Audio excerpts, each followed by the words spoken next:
आ रही हूँ बाबा, कौन है? अरे शगु बाजी, आप आज कैसे आ गई? आए अंदर आए। अरे नहीं बाबा, मैं अभी थोड़ा सा जल्दी में हूँ, तुमसे 2 मिनट बात करूंगी फिर निकलूंगी। बाद में कभी आऊंगी आराम से।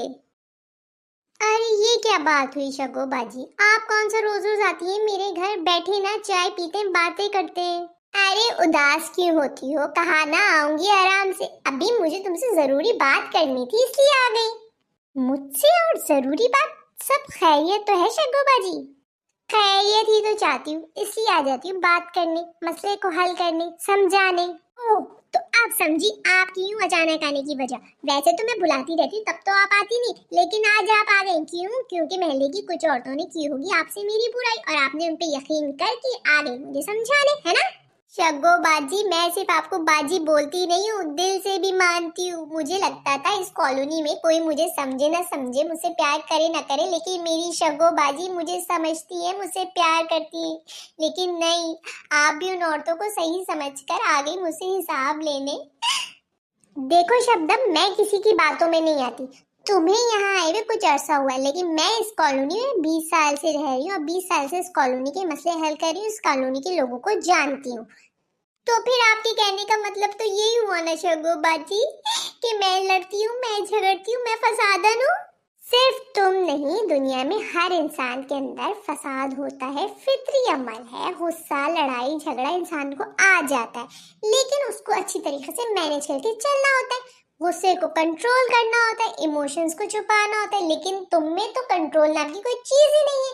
तुम में तो सिर्फ एक चीज है, वो है जबान, जो जरूरत से ज्यादा लंबी और कैंची की तरह चलती है, कच कच कच कच कच कच। देखा, आप मुझे कसूरवार समझ रही हैं। आपको मैंने कितनी दफा बताया है शगु बाजी कि मैं कभी किसी से खुद जाके ना पंगा लेती हूँ, ना झगड़ती हूँ, ना उसको छेड़ती हूँ। मैं नहीं छेड़ती किसी को, मैं खुद से जाके किसी से नहीं लड़ती। हाँ, लेकिन जब कोई मुझे आके छेड़ता है, मुझे पंगा करता है, मुझे टॉन करता है ना, तो फिर मैं उसका पीछा नहीं छोड़ती। बहुत दफा बताया मैंने आपको ये बात, लेकिन आपको मेरी बात पे यकीन ही नहीं है।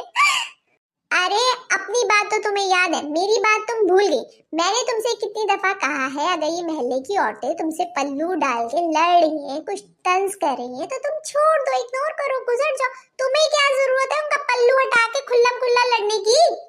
आहा, ऐसे कैसे छोड़ दूं शगु बाजी? महल्ले की औरतों को क्यों चलाती है मुझ पे तंज के तीर? क्यों लड़ती है मुझसे पल्लू डाल के? जब ये लोग ऐसी हरकतें करेंगी तो मैं जवाब दूंगी, ईंट का जवाब मैं पत्थर से दूंगी।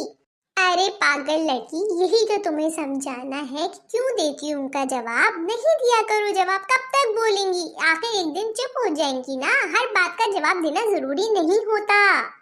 अरे नहीं शगु बाजी, मैं जवाब दिए बगैर नहीं रह सकती। तो फिर तुम ही बता दो ईमानदारी से कि झगड़ालू कौन है और झगड़ा किसकी वजह से हो रहा है? झगड़ालू तो शगु बाजी वही औरतें, लेकिन झगड़ा मेरी जबान की वजह से होता है। क्यों? क्योंकि वो जरूरत से ज्यादा चलती है। जहाँ चलना होता है ना वहाँ तो नहीं चलती, लेकिन जहाँ नहीं चलना होता वहाँ कैंची की तरह चलती है। शुक्र है तुमने सच तो कहा। अब मैं चलती हूँ, क्योंकि तुम्हें समझाने का कोई फायदा तो है नहीं। अरे शगु बाजी, चाय तो पी ली थी। अब इनको क्या बताऊं और कैसे बताऊं कि मुझे पता है कि कभी कभी मैं ही गलत होती हूँ, लेकिन मुझे बड़ा मजा आता है इन औरतों से बहस करके। जिस दिन ना करूँ ना वो दिन तो मेरा बोर गुजरता है। अब ये बात ये थोड़ी ना समझेंगी